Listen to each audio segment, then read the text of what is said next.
तो इस खबर की इनसाइड स्टोरी आपको समझाने की कोशिश करते हैं, कैसे काले जादू पर सियासी घमासान छिड़ा हुआ है। प्रधानमंत्री नरेंद्र मोदी ने कहा कुछ लोग काला जादू कर रहे हैं। पीएम नरेंद्र मोदी ने काले कपड़े पहनने को लेकर टिप्पणी की। राहुल गांधी कह रहे हैं प्रधानमंत्री को दरअसल बेरोजगारी नहीं दिखती है, महंगाई नहीं दिखती है। 5 अगस्त को काला जादू फैलाने का प्रयास हुआ, यह पीएम की ओर से कहा गया। पीएम को बेरोजगारी नहीं दिखती, इसके रेफरेंस में दरअसल राहुल गांधी ये बात कह रहे हैं। 5 अगस्त क्योंकि राम मंदिर की आधारशिला रखी गई थी, पीएम मोदी ने यह बात कही थी।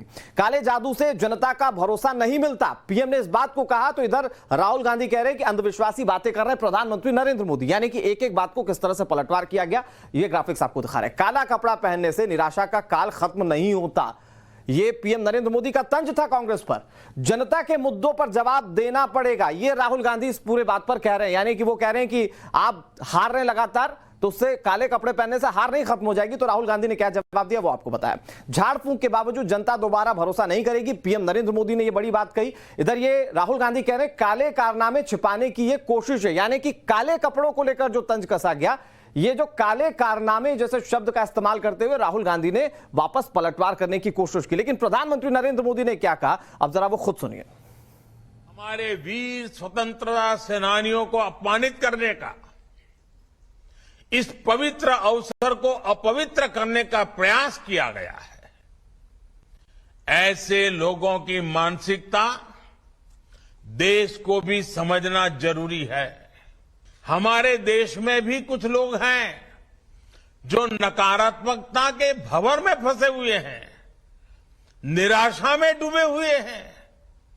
सरकार के खिलाफ झूठ पर झूठ बोलने के बाद भी जनता जनार्दन ऐसे लोगों पर भरोसा करने को तैयार नहीं है।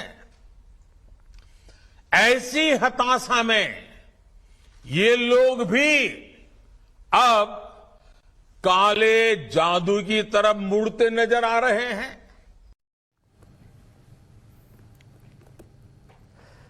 काले कपड़ों पर काला जादू वाला तंज प्रधानमंत्री नरेंद्र मोदी का था और काले कारनामे वाली बात राहुल गांधी इन तमाम चीजों पर कह रहे हैं। राहुल गांधी ये कह रहे हैं कि महंगाई और बेरोजगारी के मुद्दे से आप काला कहकर ध्यान नहीं भटका सकते। रविकांत हमारे साथ जुड़ गए। रविकांत, ये काले की सियासत जो शुरू हुई है भारतीय राजनीति में अभी, क्योंकि जिस तरीके से पीएम मोदी ने बातें कही और उस पर राहुल गांधी जिस तरह से जवाब दे रहे हैं, ये लग रहा है कि अब ये सियासत कुछ आगे जाने वाली है।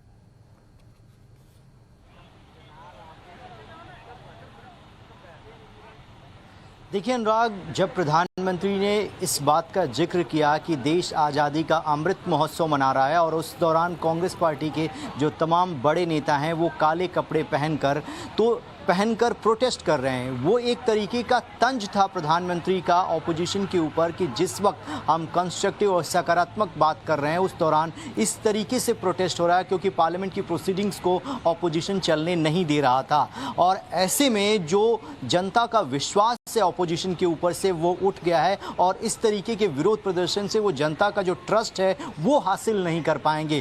कहने का मतलब प्रधानमंत्री का ये था कि जनता इस प्रोटेस्ट पर यकीन नहीं करेगी और जो जनता को मैसेज देना चाहता है ऑपोजिशन वो उन तक कन्वे नहीं होगा।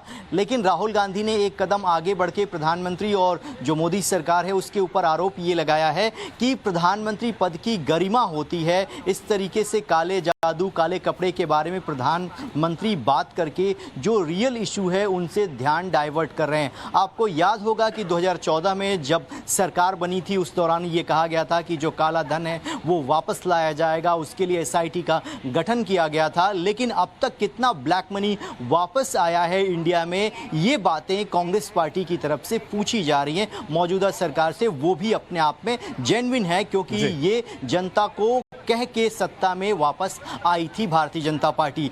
लेकिन दोनों तरफ से ये प्रयास किया जा रहा है कि जो रियल इशू है उनसे जनता का जो ध्यान है वो अलग रहे, क्योंकि कांग्रेस पार्टी ये कह रही है कि आपने महंगाई पे कोई चर्चा नहीं की, आप बेरोजगारी की बात नहीं कर रहे हैं। आप अगर लोकतंत्र में किसी को विरोध करने का हक है तो उस पर भी तंज क्यों कसा जा रहा है। तो कुल मिलाकर अनुराग यही बात दोनों तरफ से कही जा रही है कि एक तरफ प्रधानमंत्री खुद कहते हैं कि जो फ्री की रेवड़ी है वो नहीं बांटी जानी चाहिए, ये डेमोक्रेसी के लिए ठीक नहीं है। दूसरी तरफ ऑपोजिशन ये कह रहा है कि इस बातों पर आप चर्चा क्यों नहीं कर रहे, आखिरकार सरकार जो है वो किसी भी प्लेटफॉर्म पर चर्चा से क्यों भाग रही है, ये रियल मुद्दा है। ठीक है रविकांत, इस पर बातचीत होती रहेगी, आप बने रहिए हमारे साथ।